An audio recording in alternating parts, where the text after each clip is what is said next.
Hi, am I audible?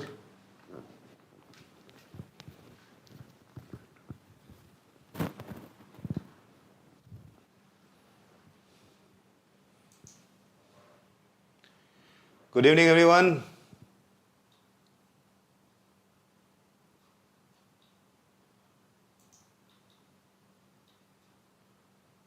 Happy Ram Navami to everyone. Movie कैसे चालू हुई?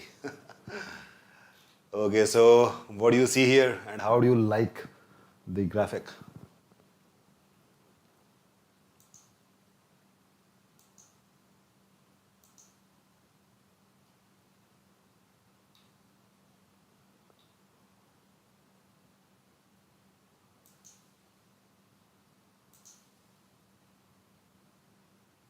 GOT? Not exactly. It's not Game of Thrones. First time joining live class, Vivek, welcome. हाँ बारिश बहुत ज़्यादा हो रही है. श्रुति, जय Shri Ram. Yeah, that's Cleopatra virus. And that is one of the roles I played. Thinking to create some more videos and play a few more roles. Okay then, so I think a lot of people have joined and now we'll start with the session. Look at the quote. My honor was not yielded, but conquered merely. So we'll be discussing passage on history. And look at this. This is Cleopatra, of course. And if you know about the story of Cleopatra, you must have realized the importance of this quote. Is the video lagging for everyone?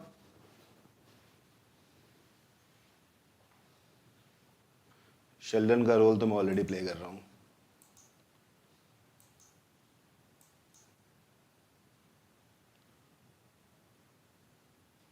So the people who actually know about this story would relate to the quote, but no problem even if you don't know. It's not a GK class, it's basically an RC class. So today I have chosen a passage on which I have created some questions. And yesterday there was a class of application class in which there was RC about Batman and Interstellar. The RCs were created by me and I thought to shock you guys and tell you the exact level of CAT. In yesterday's class and today also will be doing the same. All right. So the first RC, the passage is known as the Fall of Cleopatra, passage 1. So it's basically a rendition of a war, the last war, probably which Cleopatra fought.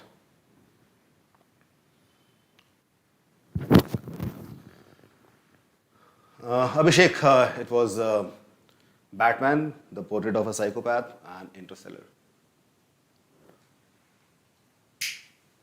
I'll be discussing a few words which have been used in this passage, and those words might be difficult for some people.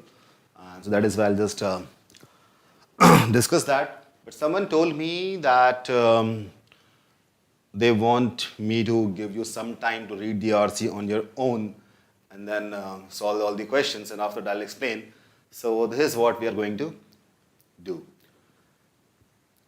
Okay, so tell me, is that fine with everyone? I'll give you 7 minutes to read the RC and then 7 minutes more to solve the questions. And after that, I'll be discussing the RC as well as the solutions of the questions. All right?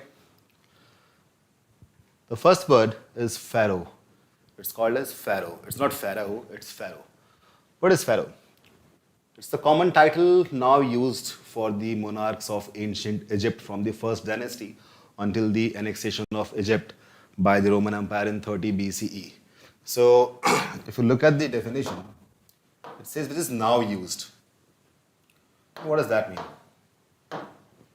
Now used. That means when pharaohs actually existed, at that time, pharaoh was not a word. Alright?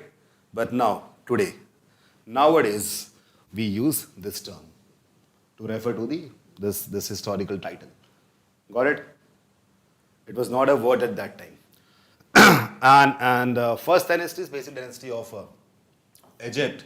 She was and you know what? Cleopatra was the last pharaoh. The last pharaoh, and after that, it was annexed by Roman Empire, and she was the first female pharaoh at the same time. So you can say, in the recorded history, she is the first successful female ruler. And that was one of the reasons for her downfall. You will get to know. The next word is co-regency. So it's a situation where a monarchical position, what is monarchy? It's normally held by only a single person, is held by two or more. So basically in a monarchy, it's already mentioned, it is normally held by only a single person, but its co-regency, it is held by two people or more people. Okay? So monarchy is basically, monarch कौन होते हैं? सम्राट. Kings जो होते हैं वो छोटे जगह के होते हैं of the states, and monarchs are the people who are governing all the kings. That is samrat, and monarchy is samrajya. Co-regency where it is held by two or more people. Okay. In Gladiator, something like that was shown, a co-regency. Amnesty. It's an official pardon for people who have been convicted of political offenses. That is amnesty.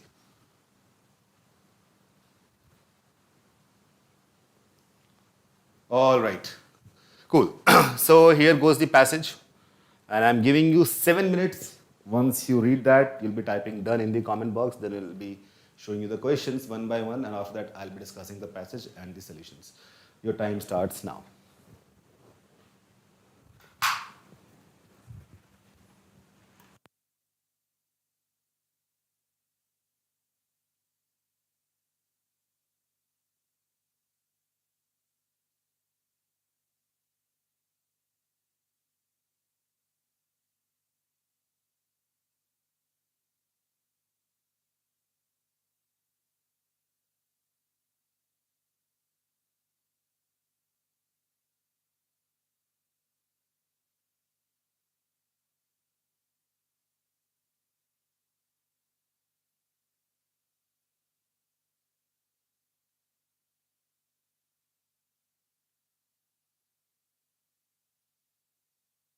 Got a huge geographical length and width.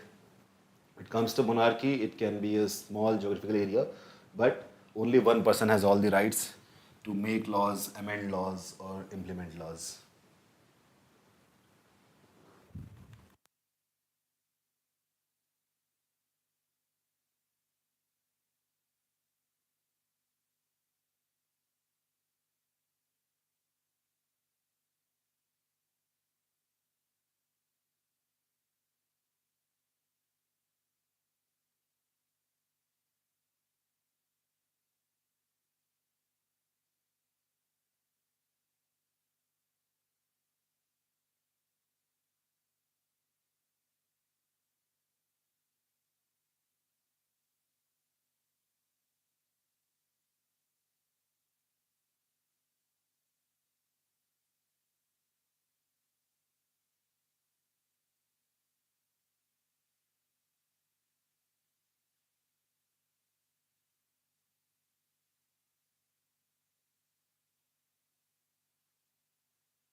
Last passage उसी के ऊपर है.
That's great. And I would suggest that everybody take a screenshot because in the next slide only questions are there, passage is not there.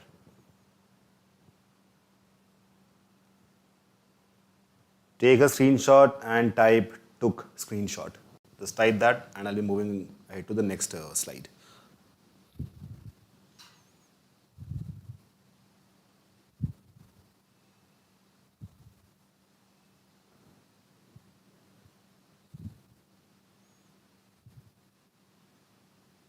Great.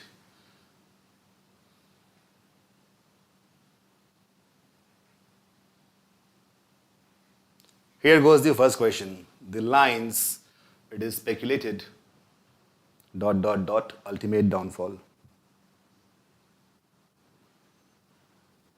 Nice, Jayant. You love history after this.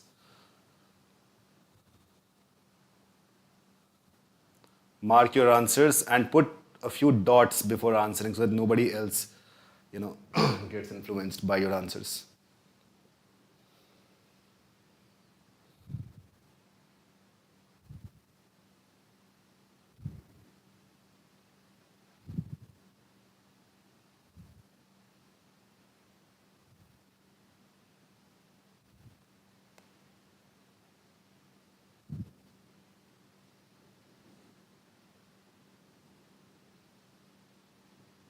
आस्था, हाँ बिल्कुल ऐसा कर सकते हैं, question देख के भी कर सकते हो, बट मैं चाहता हूँ कि शुरुआत में ऐसा ना करें, ये हम करेंगे 2 महीने बाद. पहले मैं चाहता हूँ कि आप लोग समझो लिटरेचर को, पैसेज को, तो बाद में आपके लिए ऑटोमेटिकली काम करेगा.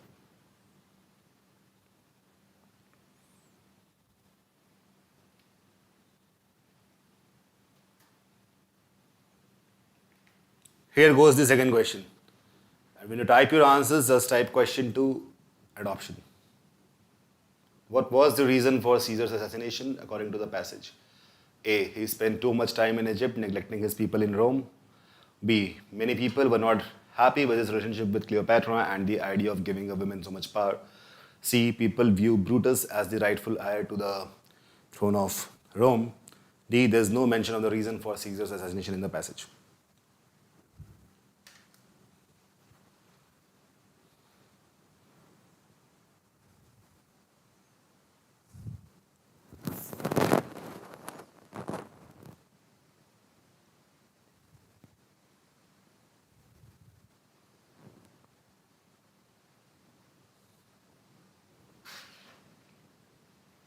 The third question. Which among the following is not true about Cleopatra's reign? Option A, her reign is a fairly contested topic, portrayed as both positive and negative, depending on the sources. B, there was no corruption during her reign. C, she was able to stabilize the economy. D, all are true.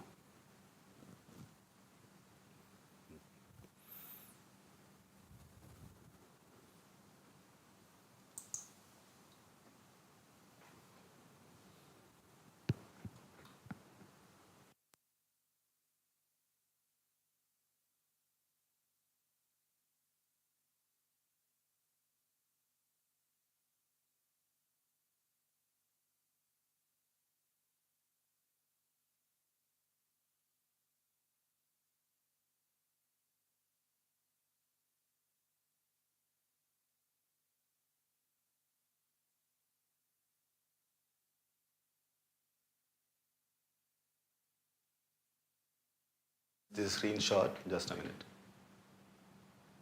Here it is. I'll wait for 10 seconds.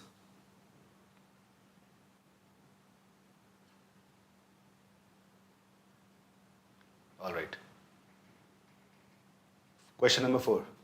Which among the following, if true, would most strengthen the claim that Cleopatra's death, inside the brackets, bitten by a poisonous snake, was caused by a murder? Option A. Poisonous snakes were rarely found in the Egyptian kingdom where she was captured. B. The prison cell where Cleopatra was kept had enough weapons to fend off the snake. C. The prison of this cell was located near the breeding grounds of snakes. D. Both B and C strengthen the claim. This question is of critical reasoning.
He has solved it.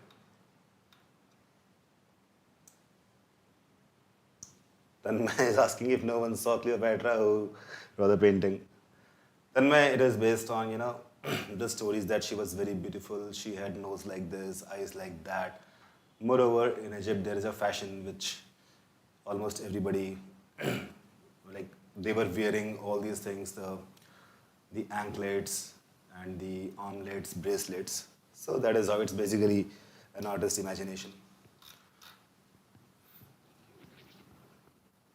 All right, so let's go to the passage. I'll just explain that to you. The last Egyptian pharaoh, Cleopatra, is said to have taken her own life by willingly let a snake bite her and have the venom kill her when she realized that her reign was over. ऐसा बोलते हैं. We do not know what is the reality.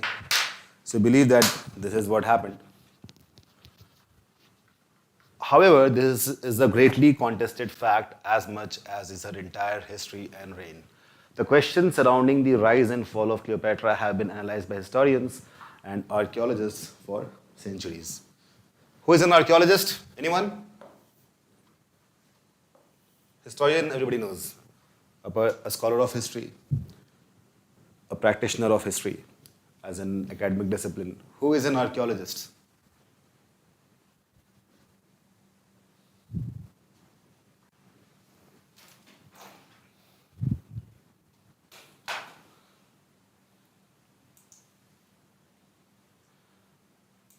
Who is an archaeologist?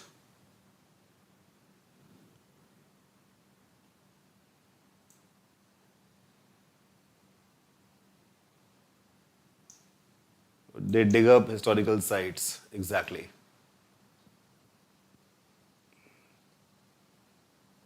गड़े मुर्दे उखाड़ने वाले सारांश बिल्कुल सही बात है. So basically these are people who go to historical sites and then they dig it and find any kind of clues about the culture and society. Right. Okay. Cleopatra has been painted in negative and positive lights depending on the source, but much information about her remains unknown. So when we say painted, इसका मतलब ये नहीं कि painting बनाई गई थी. Okay. So it's basically that this is how she has been portrayed. Depending on the source, but much information about her remains unknown. In fact, no one knows what Cleopatra even looked like. And there is a vast amount of controversy surrounding her life and death. Cleopatra was born around 69 or 70 BC to Ptolemy XII. And Cleopatra of Tryphena. So, Cleopatra of Tryphena was basically not the same Cleopatra. This Cleopatra was the mother of this Cleopatra, all right? Cleopatra of Tryphena, who was likely the half-sister of her father. Who is the half-sister? Anyone? What does half-sister mean?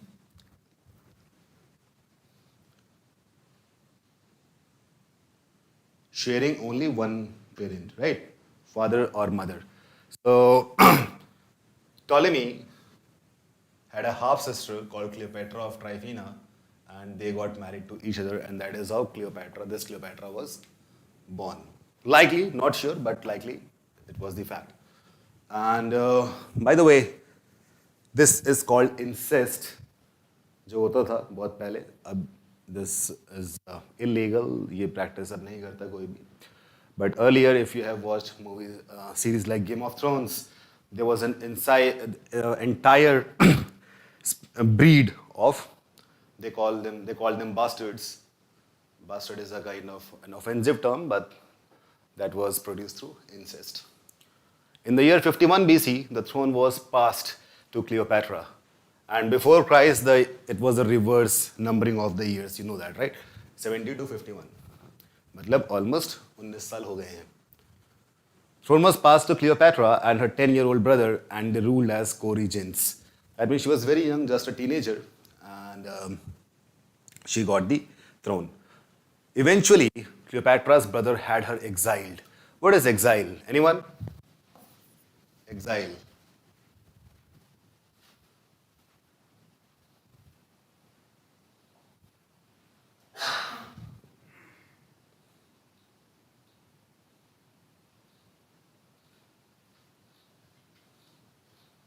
Yes. Sadhana says Vanvas, exactly, that is Desh Nikala, out of kingdom. It's Dil Desh Nikala, but in the ancient times there were only two things. Either they were cities or they were forests. So Nishkashit is the Hindi word. Alright. And जैसे कि राम जी के साथ हुआ था 14 साल का बनवास, he was into exile for 14 years. And she was forced to flee to Syria. Cleopatra then raised an army of mercenaries and returned. Okay, what is a mercenary? Who is a mercenary? Now think about this. Now, if you read it and you understand it, she was just in her early 20s, probably 21 or 22. A lot of you are the same age and you are thrown out of the country and you go there and you raise an entire army of mercenaries. What does that mean? That this lady actually had a lot of courage, talent, and managerial capabilities. Isn't it? The same thing was done by Lord Ram. He also raised an army of, it's a Vanar Sena basically. So he also did the same and returned the following year to face her brother's forces. So जो एक साल के बाद ही आ गई. And society was patriarchal. No need to say that. She worked with Julius Caesar and convinced him to help return her to the throne. This grew into relationship and Caesar ended up spending many months in Egypt with Cleopatra until they eventually had a son. Eventually, Caesar was assassinated when he returned to Rome, but before then, Cleopatra was incredibly successful in her rule.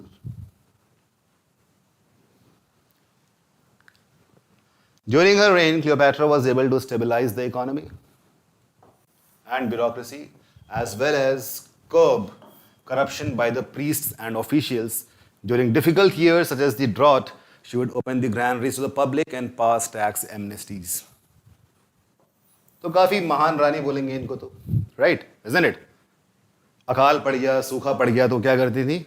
Granaries जहाँ पे पूरा अनाज, धान रखा है वो सारी चीजें ठीक है पब्लिक को दे दिया and tax amnesty, tax में छूट कर दी. So all these things were done by her. Cleopatra in fact maintained stability and independence so well that there were no revolts for 22 years of her reign. Now think about this. People actually criticize her rule and they don't know much about her. But whatever information we have, there's one thing which we are sure of, that Cleopatra was really an efficient ruler. Isn't it? So is it implied? Do you understand this part? Unfortunately, after Caesar's assassination, Cleopatra became involved again with Rome and Mark Antony, which would ultimately be her downfall. After providing military support to Rome, Cleopatra and Mark Antony engaged in an affair. By the way, it is also said that Cleopatra was sexually liberated and for her age and for that era. And a lot of people criticize that about her, basically due to the patriarchy. But wise people understand that this was basically nothing but the freedom which was enjoyed by a human, independent of her gender. Throughout this affair, the two engaged in large celebrations and spent vast amounts of money on items as artwork and golden statues. Eventually, Rome and Octavian, seeing what was happening, attacked and annexed Egypt. तो अब यहाँ पे क्या कर रहे थे ये लोग आर्ट में घुस गए, थोड़ी सी अय्याशी भी कर दी और ये मौका था इजिप्ट का वहाँ पे जाके आक्रमण करने का एंड एनेक्सेशन करने का. Okay. During the attack, Mark Antony was killed and Cleopatra was captured. After being captured, Cleopatra and two of her female servants committed suicide. It is speculated that Cleopatra let a venomous snake bite her. Look at this snake. Bite her in order to die, but there is no concrete evidence supporting this fact. Ultimately, the decision to invade Egypt ended up being a large part of why the Roman Republic failed, because Rome could not support or control Egypt. It is speculated that part of the reason that Octavian attacked is because he was afraid, this is important, having a woman in power would be the downfall of Egypt. However, it was his fear of the women, not Cleopatra herself, that was the ultimate downfall. In the end, there is much controversy surrounding Cleopatra's death and debate on whether or not she had a net benefit or harm to Egypt. I would like all of you to tell me what is the meaning of, what is author implying here? It was his fear of the women, not Cleopatra herself, that was the ultimate downfall. Anyone?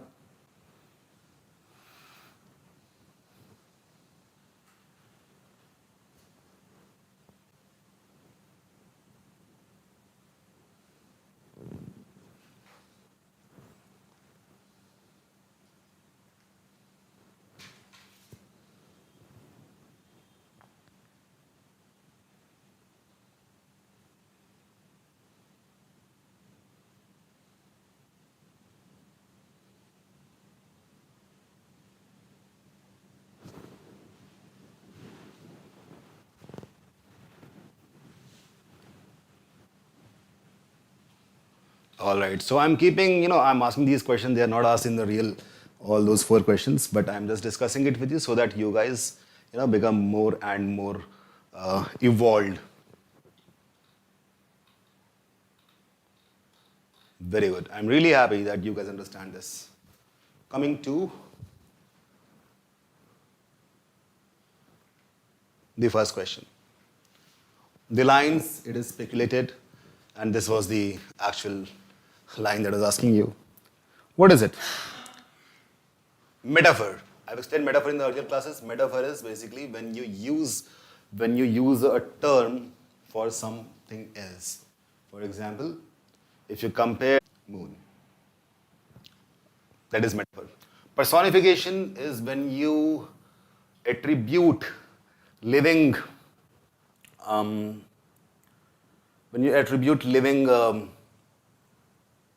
traits to inanimate objects. For example, the sky was moving, the clouds were running, something like that. So clouds don't actually run. So running, who runs? Humans, animals, they run. So when you give living attributes to non-living things, that is personification. Irony. What is irony? Irony is basically when you want to say something which is contrasting to the actual reason. That is irony. I'll give an example.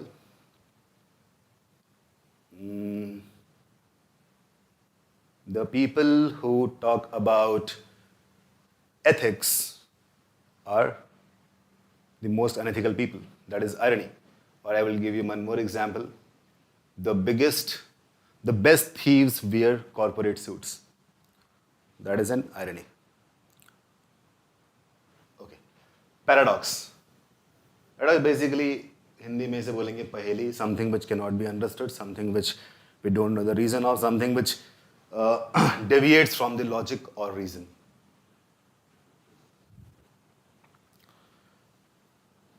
All right. चलो देखते हैं line क्या आती है. He was afraid of having women in power. Downfall. It was his fear of women, not Cleopatra herself. So that is basically an irony. So we have been thinking that Cleopatra downfall led to downfall because she was a woman. That is what has been portrayed. But the irony is that basically fear of the women to Octavian. So this will be C will be the correct answer. How many of you got it correct?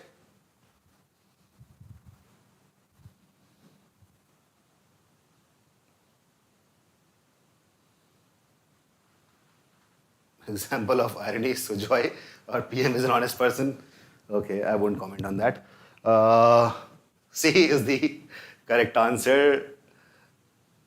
कितने लोग का सही हुआ है? Srinati, it's not paradox because the reason is known. No?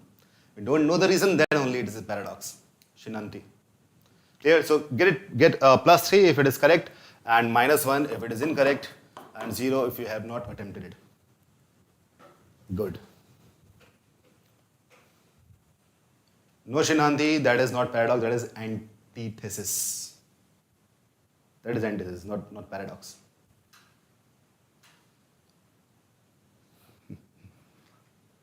Question 2. What was the reason for Caesar's assassination according to the passage? Caesar को assassinate किया गया था. Reason दिया था क्या? I don't think so.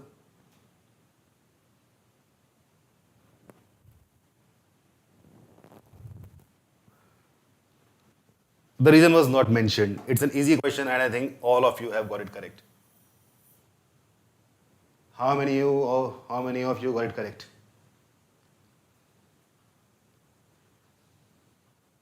This passage did not talk about Caesar, it talked about, majorly it talked about Cleopatra. Okay. So I think all of you must have got it correct. Here comes the third question, which I don't know, I think that some people must have done it wrong. This is a difficult question. Not very difficult, but just tricky. Which of the following is not true? Okay, by deductive logic you might say question बोल रहा है not true, यहाँ लिखा है all are true, D he answer होगा, but this all are true is independent to it.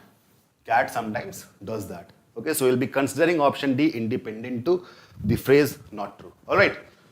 Okay, so the answer to this is, first one says her reign is a fairly contested topic. Yeah, it is. हमें not true बताना है, true नहीं बताना. Portrayed as both post negative, ये पहले ही paragraph में था. This is true. This one is true. Coming to B. There was no corruption during her reign, and she says she was able to stabilize the economy. She was actually able to stabilize the economy, isn't it? That's also true. About option B, there's no corruption. I think some of you must have thought that there was no corruption, but if you look at the exact line, look at the line. Curb corruption. So what is curb? It's basically reducing the intensity. It's not removing completely, right? So curbing corruption doesn't mean that there was no corruption at all. Clear? Arjun, exactly. This is what I wanted to say. So some people must have missed out on this word curb, and that's why they must have done it wrong. Tell me how many got it correct?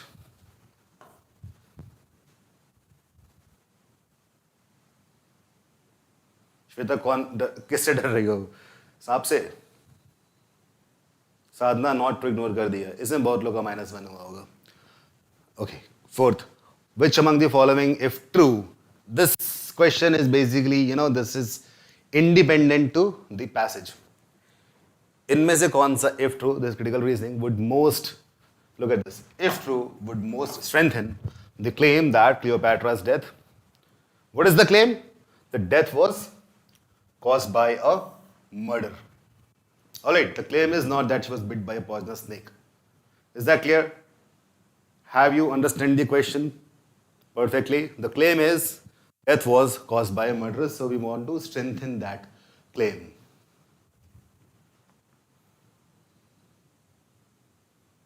आज तक अगर सारे true होते तो all true कर देते हम. पहला ऑप्शन बोल रहा है poisonous snakes were rarely found in Egyptian kingdom where she was captured. If they're rarely found, so of course her death by getting bitten by a poisonous snake, जो उसने खुद ही अपना वो कटवाया था, ऐसा भी लिखा हुआ है, तो वो चीज़ थोड़ी क्लेम ना थोड़ी सी कम हो जाएगी. हम सोचेंगे नहीं यार ऐसा तो मुश्किल है, क्या पता कोई और रीज़न भी हो. यहाँ पे तुम्हें दिमाग में दया वाला याद है, दया कुछ तो गड़बड़ है, राइट? सो कुछ तो गड़बड़ हुई यहाँ पे, हमें लगेगा ऐसा. B, the prison cell where Cleopatra was kept had enough weapons to fend off the snake. Okay. ये वाला, this one, would it strengthen? Are we sure?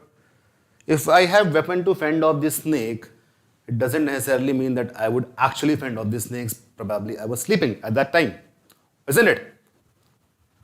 That is possible. So snake से हुआ है और वैसा हुआ है ये चीज़ नहीं होगी. दूसरी बात ये भी है कि क्लियोपैट्रा ने खुद को कटवाया था सांप से. तो again B can not strengthen. Coming to C, prison of the cell was located near the breeding grounds of snakes. तो ये तो स्ट्रेंथन वीकन कर देगा. Option A is the most appropriate option here. How many of you got it correct?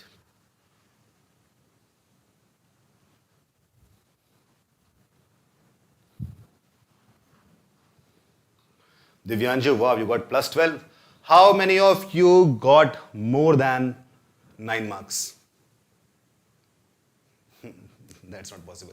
More than or equal to 9 marks.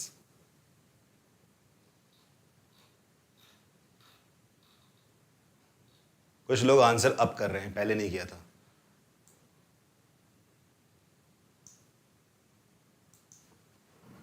Why A? Yeah, I'll explain that.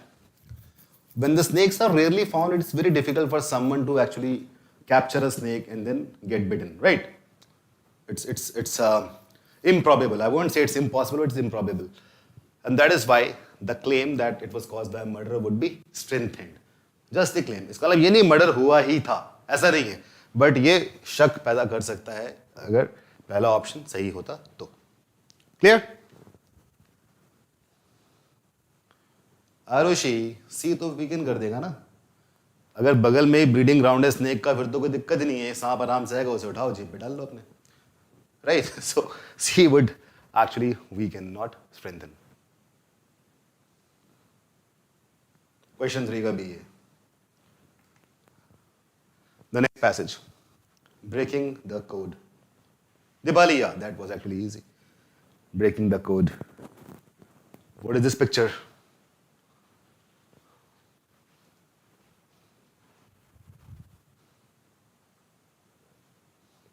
And what do you understand from it? And look at the font that I have used to write code. Look at O. I have used phi, the symbol phi over here. Basically, I have used the code, isn't it? I just used the code to type code.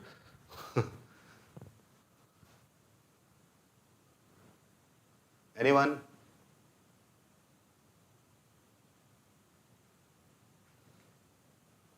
Enigma. And yes, Karthik just said imitation game. I would like to recommend a movie, which I do in almost every class. Imitation Games is a movie, you should watch it. It's a biopic.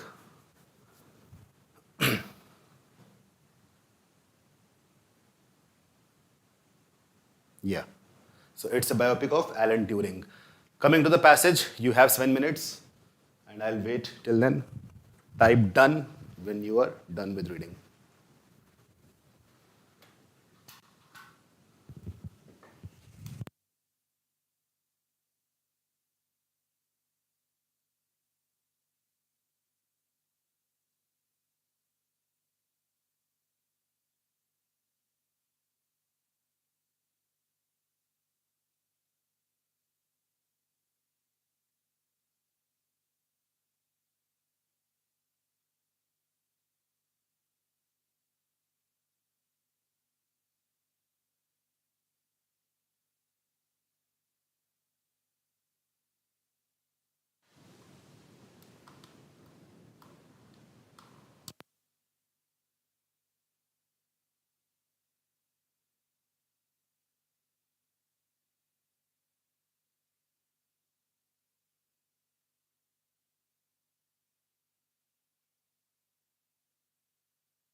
Because of lack of logic. Irony would be more suitable here.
मैं ऐसे passages choose कर रहा हूँ जो interesting हो, और जब interest बन जाएगा तो फिर थोड़े बोरिंग डालूंगा, तो वही बोरिंग नहीं लगेंगे. And history is the most common of all. 50% of the passages are from history, art, and culture.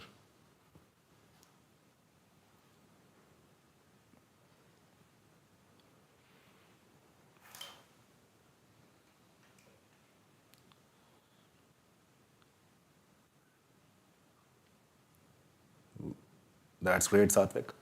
Okay, take the screenshot, everyone. I'm counting till 10.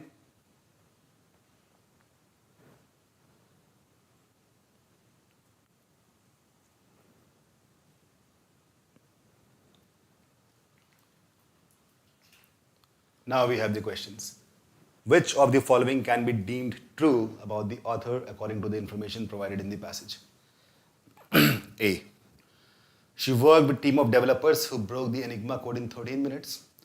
B. Her father served in the army and was greatly helped by the Enigma machine. Both A and B. D. None of the above.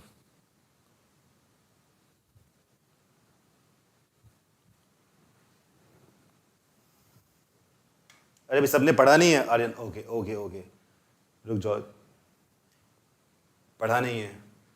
Guys, just wait for a minute more. Some people have not read it. Answers भी आगे कुछ के तो screenshot ले लो, पढ़ लो जल्दी से. 1 minute wait कर रहा हूँ.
Enigma machine widely considered unbreakable. Option A. Both the operators had to know the code for its operation. Option B. It had around 53 billion possible combinations which changed every 24 hours. C. Enigma machine was developed by Nazis who had the most advanced technology at that time. Option D is both A and B.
Okay, so I'm going to question number 3.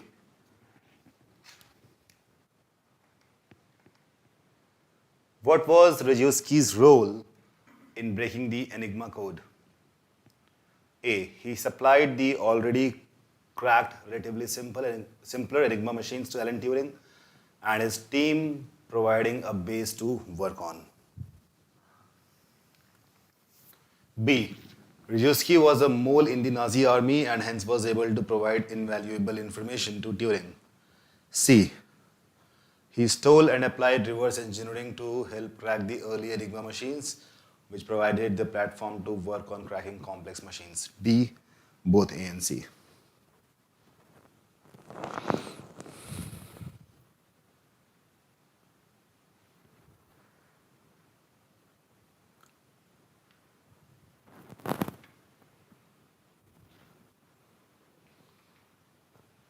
And the fourth question. What among the following can be said about Enigma pattern as mentioned in the passage? Option A, they don't follow a specific code and are tough to crack. B, Nazis change them every 24 hours. C, it is an organization having a Polish as its CEO. D, they cracked the code bearing the cost of just $7 during the World War.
साक्षी ने सारे answer सामने लिख दिए हैं, है ना? Very smart. Okay.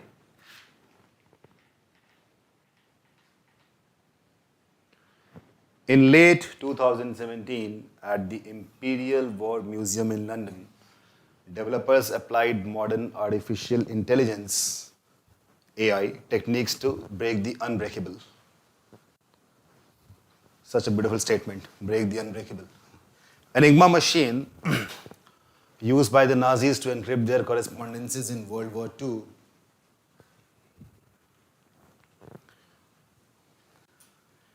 using AI processes across 2,000 DigitalOcean servers. DigitalOcean must be a server providing company at that time.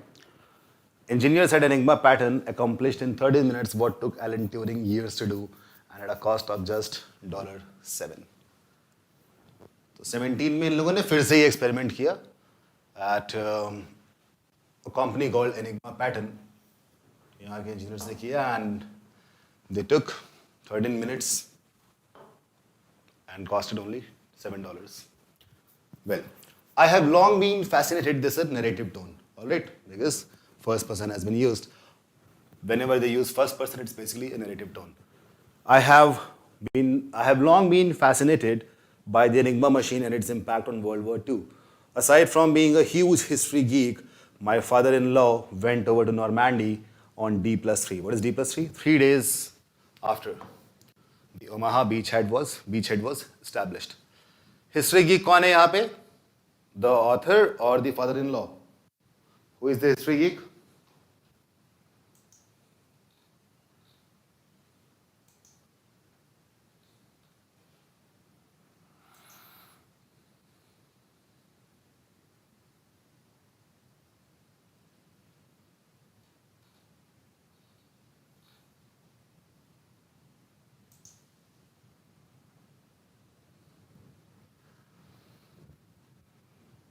Author is the history geek.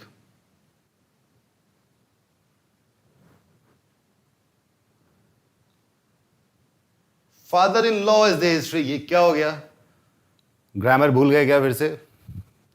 Aside from being a huge history geek, my father-in-law, this is an adjective clause which is qualifying father-in-law, not the author. My father-in-law went over to Normandy on D+3. He served in an advanced corps, finding ways for the army to move across the country, and as such, they were the first to come across one of the concentration camps and liberate it. He was working with the army, right? None of that would have been possible without Enigma. The Enigma machine is a complicated apparatus consisting of a keyboard, a set of rotors, an alphabet ring, and plug connections, all configurable by the operator, for the message to be both encrypted and decrypted. Both operators had to know two sets of codes. A daily base code changed every 24 hours, was published monthly by the Germans. Then each operator created an individual setting used only for that message. काफी मुश्किल है ये तो, isn't it? कि 24 hours में change होगा the base code और हर एक मैसेज के लिए फिर से सेटिंग चेंज हो जाएगी जो only operators know about it. The key to the individual code was sent in the first character message coded in the base code.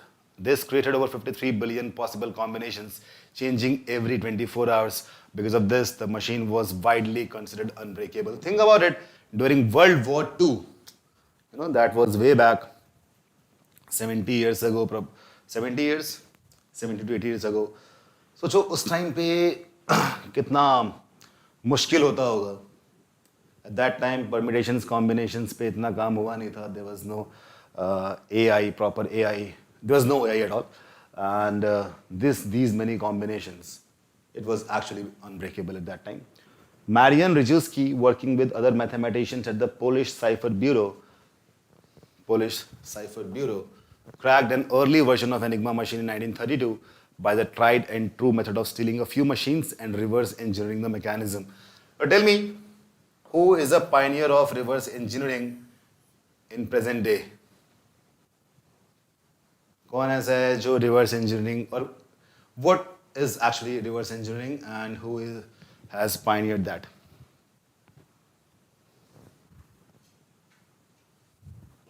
So normally what happens in engineering, Utkarsh that, right, Elon Musk. In engineering, we basically invent and create things. In reverse engineering, we look at the results, and based on the results, we just go back and create those things. So that is reverse engineering. It took him just under a year to figure out the general principle of German military's double message setting and the wiring of the rotors, and another year to catalog the settings. After all of that, daily keys could be obtained in under 20 minutes. Okay. So this guy, Rejewski, he worked way before than the real World War II happened. Oh, okay. But as Germany revved up its war machine, what is revved up? Improve. Revved up its war machine, the Nazi Navy made the machine more complex with the addition of plugs and more rotors, making it impossible for humans to work through the billions of possible combinations. Enter Bletchley Park in rural England, where Alan Turing, a brilliant English mathematician, gathered a team of cryptographers, puzzle solvers, linguists, and mathematicians in 1939 with the mission of breaking German codes. Linguists, people who are experts in codes of language, those are called linguists. Okay?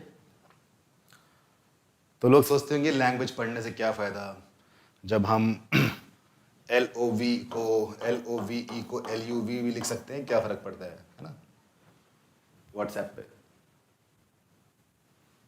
सोचा कभी कि क्या ही फ़र्क पड़ता है. A lot of people who talk to me, and I am a sucker at grammar, so I don't like bad grammar and bad spellings. But then people tell me that what's the problem? We can just communicate by using this. The problem is when you break the codes of language, you break the codes of the foundations of humanity. And once you start, the real communication doesn't go through the communication which is composed of emotions or unsaid things. Linguists are the people who actually understand this part, and based on how words are used, how letters are used, they can create some codes which mean some real communication. That is why we have to be actually pure to the language and everything else. All right. Enigma gave the foundation. By the way, out of context, I received a CV. A person wanted to join us at iQuanta, and he sent a CV, and the CV was full of these things, this kind of language. I did not even call him for an interview. I just passed a message. The people who do not love the language cannot teach. So that was clear. Anyways, Enigma gave the foundation to Alan Turing to develop the computer, explained Rafal Zankich, a Polish mathematician and CEO and co-founder of Enigma Pattern. Now, we are sure that Enigma Pattern is basically a company, and this guy, Rafal Zankich, who is Polish, he was the co-founder and CEO. Rejewski and his team smuggled their cracked Enigma machines out of Poland and worked their way to Bletchley Park, where they donated the machines and their expertise to Turing. Building on Rejewski's work, Turing was able to automate the cryptography that would crack the daily code. It took the better part of a year to decrypt their first. What is meant by better part of a year? क्या मतलब है इसका? कि मौसम अच्छा था?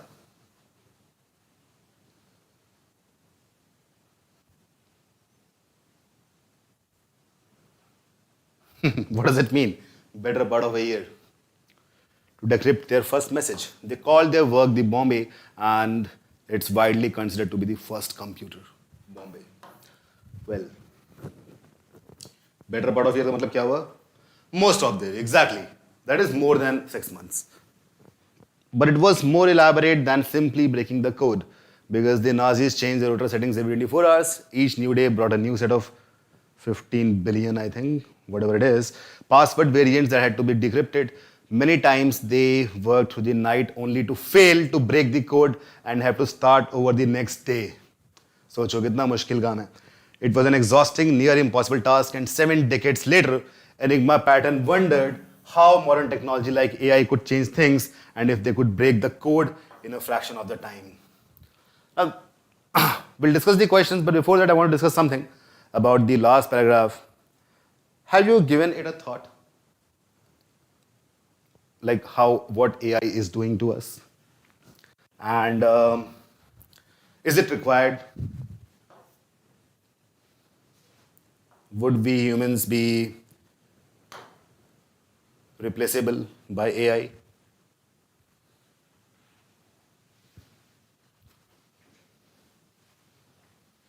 So do you actually support this thing, or do you think that this is not for betterment of humans?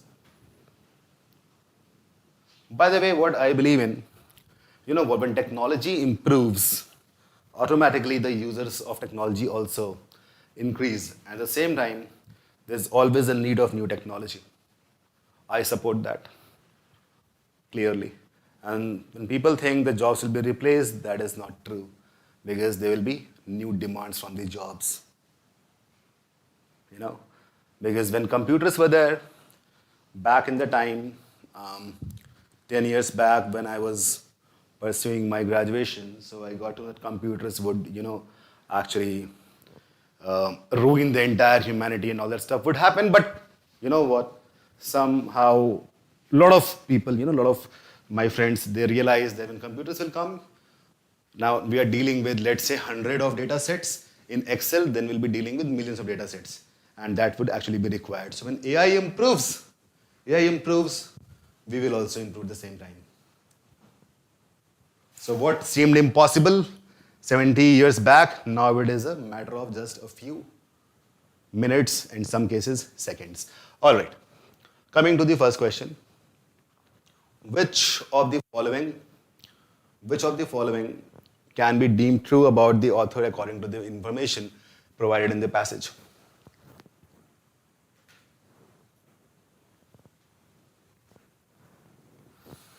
देखते हैं किसने सही किया. Option A. She worked with the team of developers who broke the Enigma code in 13 minutes. Okay. Second, her father served in the army and was greatly helped by the Enigma machine. C, both A and B. D, none of the above. So option A is wrong. Why? Because the author was not working with the team of developers, right? So A is definitely wrong.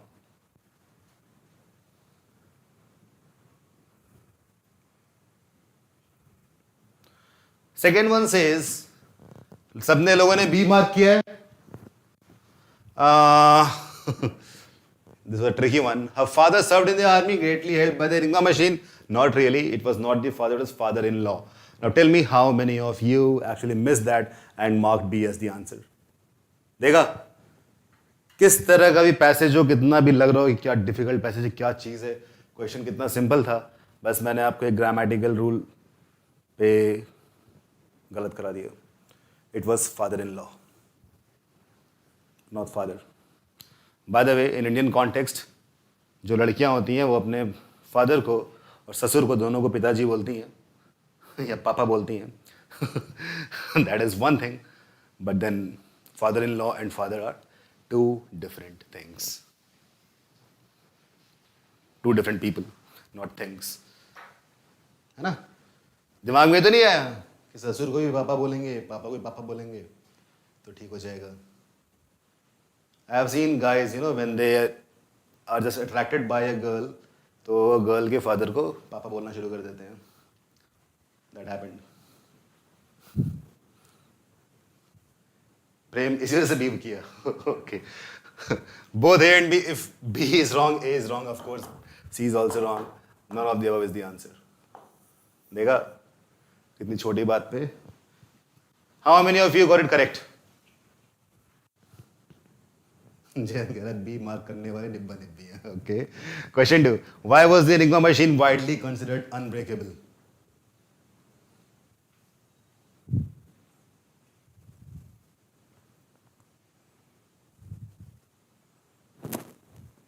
Option A says both the operators had to know the code for its operation. This thing is correct. This thing is correct. But is it the reason that it is considered widely unbreakable? Not very sure. Let us read the next sentence.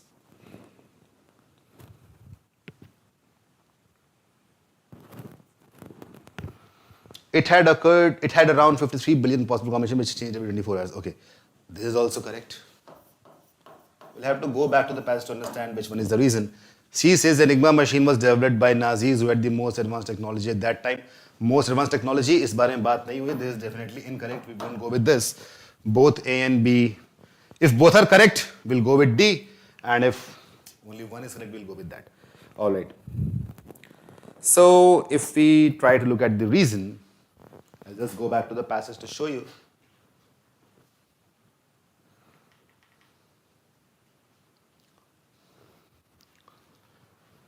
This line,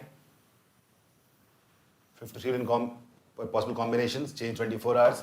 Because of this, clearly mentioned, because of this, the machine was widely considered unbreakable. And some people might have missed it while marking the answer. The correct answer is B only. B only. A is correct, but it cannot be the reason. This one is correct as well as the reason. So it happens in RC, while making the options, people might give you two options which are correct factually. But when you look at the question talks about the reason, not about which one is factually correct. Okay? So people who miss that part somehow, subconsciously, they must have marked both A and B, or probably A, but B is correct. How many of you were trapped in the situation and got it wrong?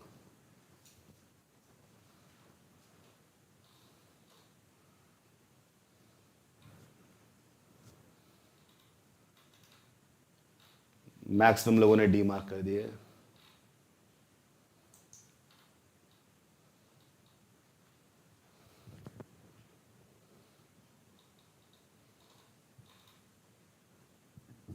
Aryan continuation नहीं वहाँ पे clearly mentioned है.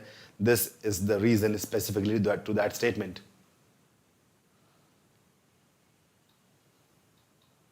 Okay. All right.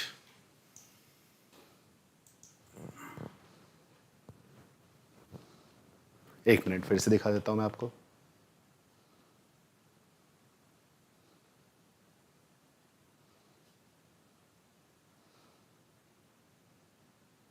तो ठीक है. According to the passage, only because of this, it's mentioned, it was considered unbreakable. इससे पहले था, जो पहले बातें की गई हैं, that was not the reason. That is basically this is the method to operate the machine. वहां से ये नहीं मालूम पड़ रहा कि बहुत मुश्किल हो गया है. इन कारणों से ये चीज हुई और ये चीज रीजन है इसको अनब्रेकेबल बताने के लिए. Right? Understood? So this one is the reason and all this is basically building up to the reason. Clear? So everything which is mentioned before this statement cannot be the exact reason. That is basically how the machine is being operated. Clear? Understood? That was the operation, the method to operate it. ठीक है.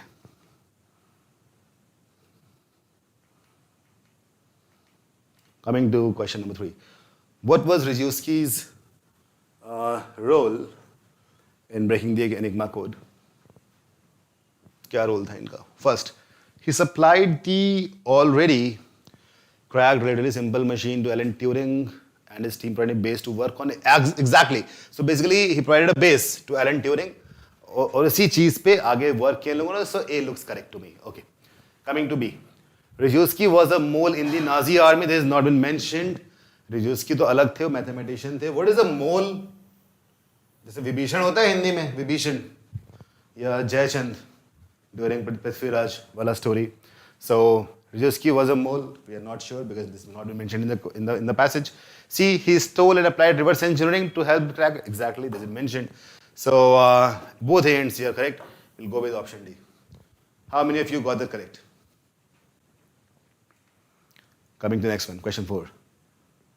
What among the following can be said of Enigma pattern? Okay, Enigma pattern, this can confuse some people. We'll be thinking what? That the question is talking about the pattern, but exactly what is happening, it is inside two quotes. When there are two quotes, what does that mean? That it is talking about Enigma pattern, a technical term. Technical term. Enigma pattern, it's mentioned, was basically a company.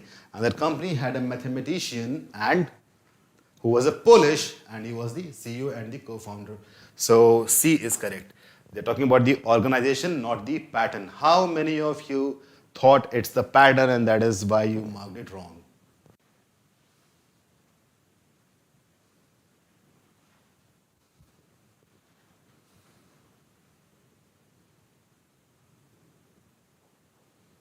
Cool. Tricky थे इसके questions. 2 questions were very tricky. 2 questions. Coming to next one. Now look at this. किसी ने बोला कि मैं हमेशा foreign वाली चीज़ें बताता हूँ, इंडिया कुछ नहीं है, ये देखो. अब मैं इंडिया को फॉरेन लेके गया हूँ या फॉरेन को इंडिया लेके, पता नहीं. Look at this and this is going to blow your mind.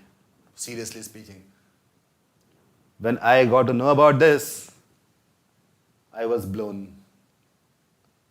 And I thought that in an RC passage, I would have to take this up.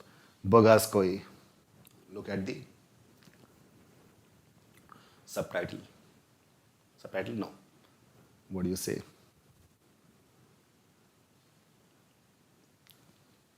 Tagline? Hinduism in Middle East. Well, I think all of you just got interested. So this is basically, it looks like an anomaly, but it actually happened. Boghaz koi, we'll just talk about that. Coming to the passage, and today, okay, I'll give you 7 minutes again, and let's see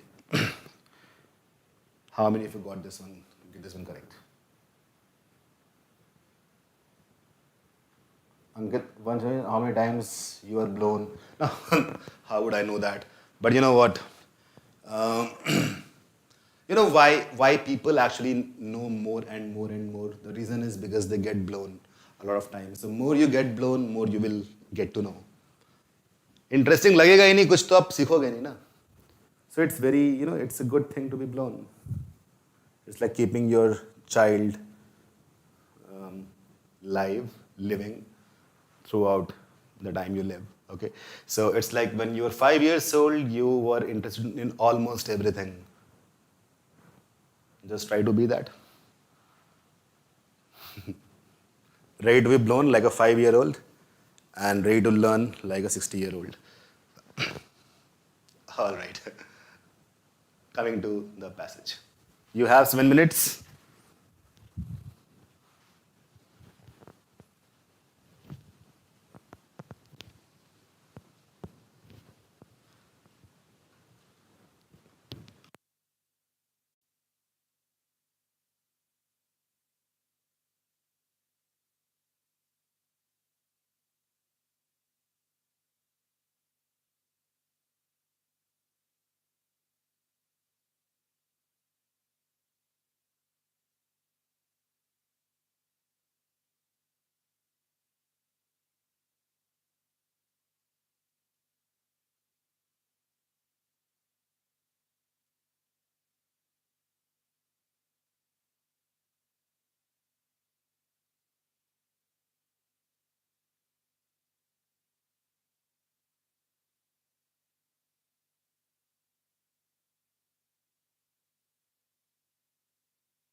and I'll go to the questions.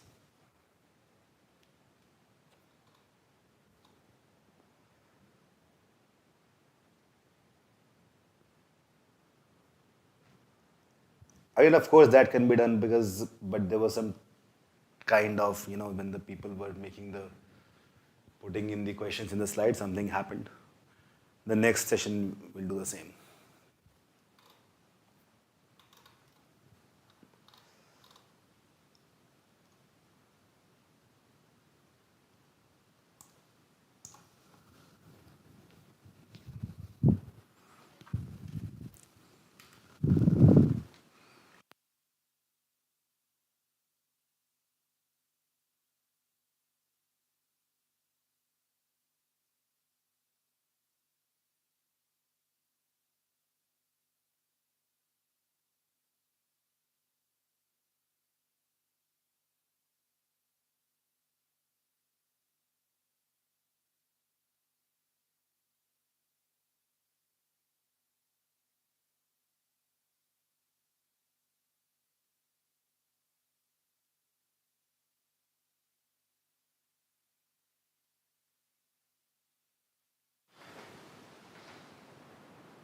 Wow. Who is this? Let's see how many of you can guess and how many of you actually know India. Madhav says Indra. Wow, Madhav. How do you get to know?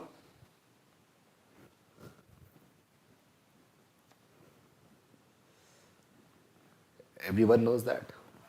Really good. Oh, Priyanka, you are there. How do you know it's Lord Indra?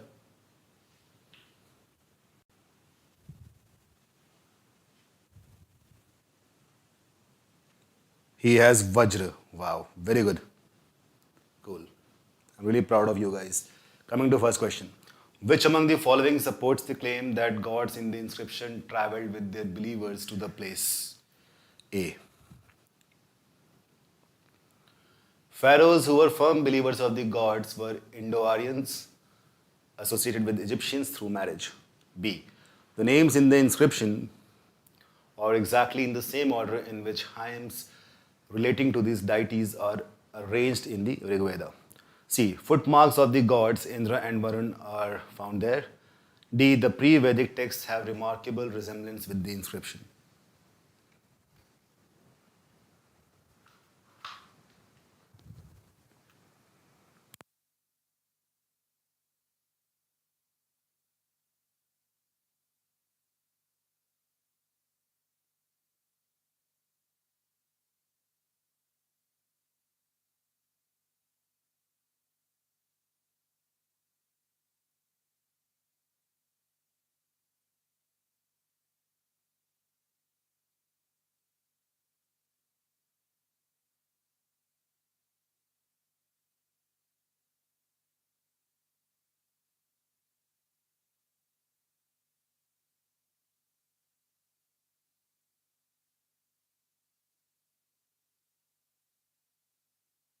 Is said to be true with respect to the passage. Option A. Hittites used to enjoy good control and power over Egypt.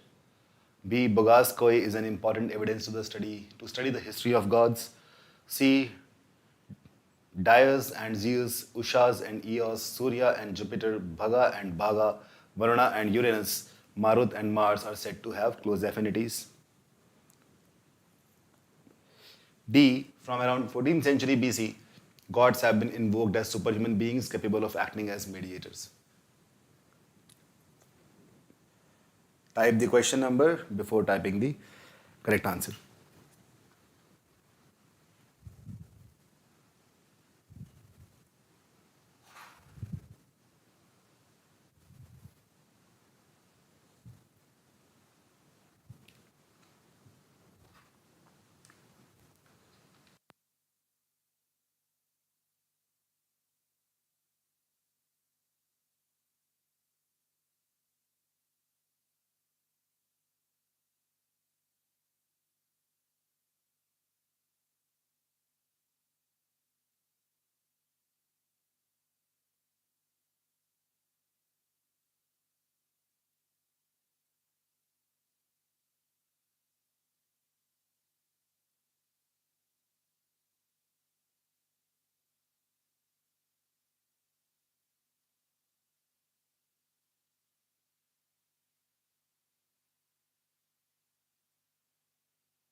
can be the possible reason for the affinities between Indian and European gods?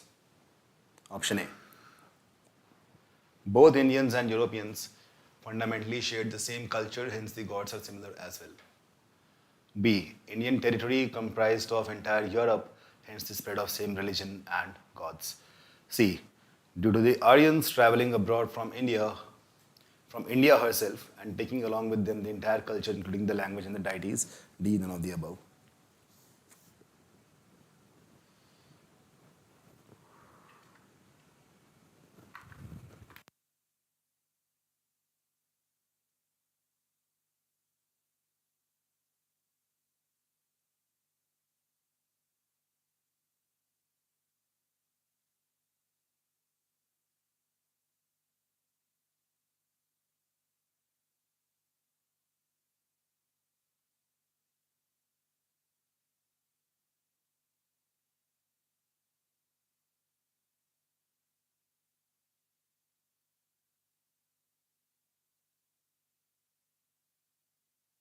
Be a historian, geologist, archaeologist, scientist.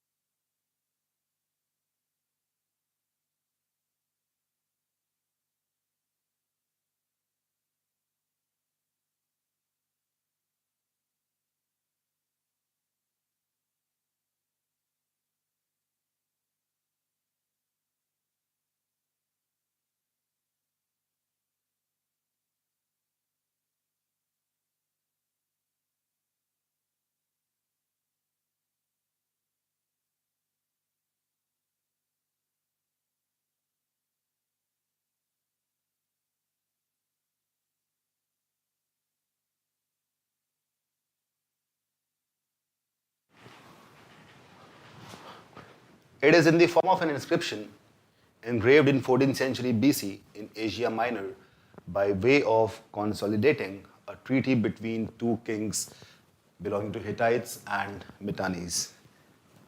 These are two dynasties.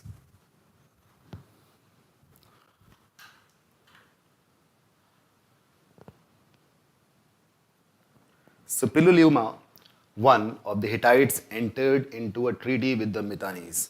The Mitannis of the Amarna tablets fame. Amarna tablets? Guess करो क्या हो सकता है? अमरना कोई जगह हो सकती है. What are tablets? So when you get, even in the Indus civilization we got some tablets made of clay, stone. So they are basically inscriptions. Fame were linked to the significant power in the region Egypt. The Mitannis were closely associated with the Egyptian pharaohs by marriage, and they were also Indo-Aryans. What is special about this treaty is that Vedic gods like Indra, Varuna, and there is some typo, are referred to as Indara, Metara, Uruvan, and Nasatiya. The Ashwini twins were invoked to bless and witness the treaty. The names are obviously Vedic. Now look at this. The Ashwini twins were invoked to bless and witness the treaty. जब treaty ये हुई थी तो उस time पे इन लोगों twins को बुलाया गया था इन्वोक करने के लिए. Twins basically they are demigods. The names are obviously Vedic with of course slight phonetic variations. Demigods, you understand, right? Devata, they are demigods. The problem is whether the gods were entered into the inscription by a pre-Vedic clan of the Aryans left in Asia Minor, while the rest traveled over to Iran and India, or they traveled along with their believers to the land of the inscription from India herself. Generally, the scholars have gone in favor of the first alternative. Which alternative? That gods were entered in inscription by a pre-Vedic clan of the Aryans left in Asia Minor, while the rest traveled to Iran and India. Okay, there are two theories. But strong points in favor of the second alternative are that the names entered into the inscription are exactly in the same order in which hymns relating to these deities are arranged in the Rig Veda, particularly in its older part, and the form in which the names have been spelled in the inscription seem to be a phonetic corruption over the Vedic one. Phonetic, you understand? The sound of words, it's phonetic. It's a study, phonetics, where we study the sound of words. By the way, How many Vedas do we have? A GK question. How many Vedas do we have? And name in the order, the chronological sequence. The first one, second one, third and fourth one. Let's see who knows that. Rig Veda is the first one. Which are the others? And how many of you have read at least one Veda? Whatever the sequence of events, only further acquisition of evidence would decide, but what we cannot refuse to admit is that as early as in the 14th century BC, the gods have been invoked as superhuman beings capable of acting as mediators for ages to come between two warring princely families. Rig, Yajur, Sam, Atharva. Well done. The Hittites, who had become past masters at treaties, did not invoke these gods with any other kingdom except the Mitannis. Hittites and Mitannis were Indo-Aryan kingdoms in full presence with their Vedic gods and culture. But besides being controversial as regards their sequence in relation to the Veda, neither the Harappan tablet nor the Boghaz coin inscription is helpful in understanding the history of the gods. क्या लिखा है यहाँ पे? Neither the Harappan tablet nor the Boghaz inscription is helpful in understanding the history of gods. Okay, they are just solitary remains left by the stream of history coming down from a much earlier period, for which, however, we have no other evidence in this regard except certain verbal affinities among the different branches of the Indo-European language. So you must have heard about this, your uncle, aunties, and all those people, because I have also heard from them. कि Marut Mars ban gaya, and Uranus and Neptune are basically Rahu and Ketu, all that stuff. And a lot of words are similar. So I have heard that, and I always felt that this is some kind of language variation, probably an oral tradition. Shruti, you understand what a Shruti is? Not Shruti and Smriti. Shruti is something which is heard, oral tradition, and Smriti is something which you remember. So I always felt that, but when I read about Boghaz Koi, I understood that these people had an evidence. And this is what actually, was very interesting and exciting for me, that there is some real evidence which can actually, prove that somehow Egyptian gods and Indian gods are kind of similar. They don't, Satyam, they stole from us or not, that is, we are not sure, but there is some kind of similarity. Okay. A comparative study of these languages shows affinity. Comparative study of these languages shows affinity. What is affinity? Affinity क्या होता है? लगाव किसी चीज से हो. When you have feelings and a kind of likelihood towards something, that is affinity. Between Dyaus and Zeus or Jupiter, Ushas and Eos, Surya and Helios, Bhaga and Bhaga, Varuna and Uranus, Marut and Mars, etc. Just like the Boghaz Koi inscription, these affinities also may have a twofold implication. It is possible that they are due to common Indo-European language spoken by the Aryans, including the Indian branch before their separation. ये भी हो सकता है. Okay. But it may also be possible, but it may also possibly be due to the Aryans traveling abroad from India herself and taking along with them the entire culture, including the language and the deities. While the second alternative partly implies the possibility of Vedic gods traveling over to Iran, Greece, and other European countries and assuming the form of these deities, both alternatives show a great possibility of presence of these gods and the pre-Vedic era. Possibility आप कुछ भी डालो, in both the alternatives, there's one thing that we are sure of, that there existed a pre-Vedic era. Alright? So this is what we have learned from the passage. Now, let us discuss the questions one by one. The first one is, which among the following supports the claim that gods traveled with the believers to the place? Alright. And this is something which is clearly mentioned. जिस तरह से उनका arrangement था है ऋग्वेदा में, उनके hymns, उनके मंत्रों का उसी तरीके से नाम भी आए हैं. So this is something which is given in the option B. Without second thoughts, I would go with option B. I think all of you have gone with it, and that's correct. Coming to question number 2. What among the following can be said to be true with respect to the passage? Okay. There are 4 options. Hittites used to enjoy good control and power over Egypt. Are we really sure of it? Are we really sure about this? Not really. Coming to B, Boghaz Koi is an important evidence to study the history of gods. Okay, a lot of people have marked B over here. And you know what? B is wrong because when I was explaining the passage, I clearly underlined that part. I clearly underlined that part, and I think a lot of people are now changing their answers, isn't it? Once you have marked it, the train has left the station. जो mark कर चुके वही सही मानूंगा मैं, ठीक है? आपने बी मार्क किया था. Lot of you now you're changing it. So इसमें clearly mentioned है. I just underlined that. Look at this.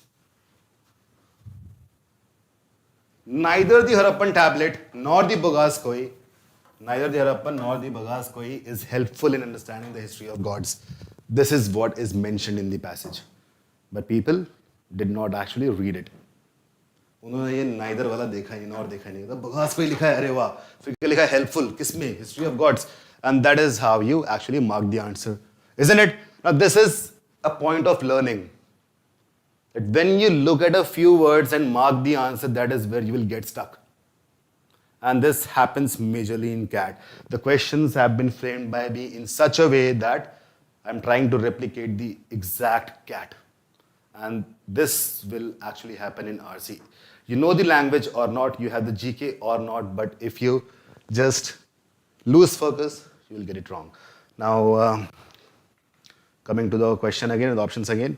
C, Darius and Zeus, Usha, Eos, Surya, Jupiter, Bhaga, Bhaga, all the people are said to have close affinities. Okay. And the D, option D is from around 14th century BC, gods have been invoked as superhuman beings capable of acting as mediators.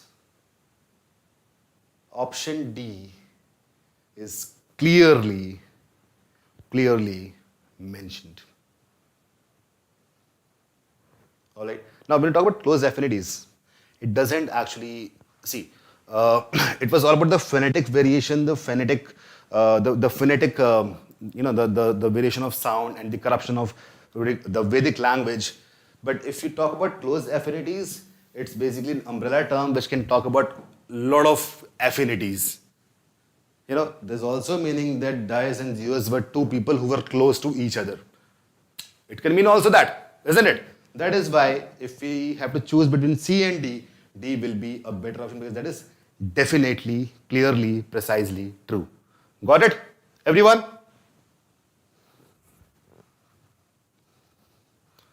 And in addition to that, Surya and Jupiter is a wrong pair. It was Surya and Helios. Right? Okay. I think someone just mentioned that. It was Surya and Helios. Even if it is not given, still we would have gone with D. Cool. So how many of you actually marked B here? Coming to question number 3, according to the passage, what can be the possible reason for the affinities between? Okay. Well, first one says both Indians and Europeans fundamentally share the same culture. ये बात तो गलत है, ये तो पता ही नहीं ना. Fundamentally share the same culture, we're not sure. Probably there was a pre-Vedic period in which there might be a common language. It's all about, it's just a probability, we are not sure. B, Indian territory comprised of entire Europe, this is not mentioned. Probably there was a common language, but territory never comprised of entire Europe. This is factually wrong. Coming to C, due to the Aryans traveling abroad from India herself and taking along with them the entire culture, this is clearly mentioned, and this can be a possibility for affinities between Indian and European gods. Cool. I think all of you done that correct. Coming to fourth question, the author of passage is likely to be a what? Historian, geologist, archaeologist, or scientist? This is an easy question. ये मैंने free के marks आप लोगों को दिए हैं just to motivate you, not to feel depressed.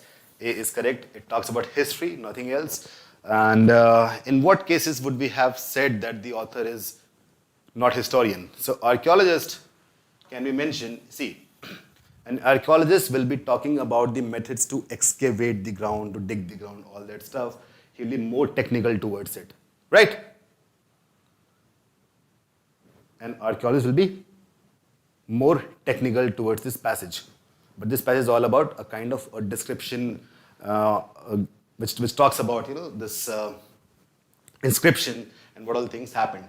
Geologist would be someone who's talking about geology And geology, when you see geology, it basically means we study the Earth's crust. So if the passage was about the elements found in Earth's crust, the metals found, and let's say that they were making some kind of instruments or tools which were extracted from Earth, so then it can be a geologist. And scientist is, of course, scientist is a possibility, but a scientist would be more concerned about the scientific explanations. For example, he will be talking more about the phonetics or more about the logic. But this passage doesn't have any kind of opinion. It just explains the history the way it is. There's no opinion, right? Scientists might have an opinion because he would talk about some kind of scientific advances. Cool. So, before ending this session, I think I would like to tell something about this passage.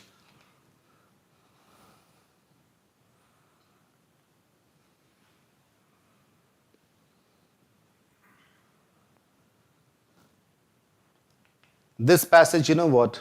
It's interesting at the same time. It has got, I would say, there's a learning in this passage. And the learning is very simple, that we, 21st century humans, we talk about, our religion being better than others, our caste being better than others, our genders, our species being better than others. Now look at the history. All the things that have come down to 21st century is basically because of some kind of phonetic corruption or some kind of evidence tampering due to natural processes or maybe selfish motives of some people. So we should be free from that. And you being connected to me, because we share a relationship, you and I, and this is why I just want to tell you my opinion and my suggestion towards living a good life, a wise life. To become wise, you should be more scientific and more evidence-oriented towards understanding things. So this is what is required. Respecting your opinions, respecting yourself, respecting your identity is a good thing to do, but disrespecting others is not a good thing. And this is where I would like to end this session. We'll meet again.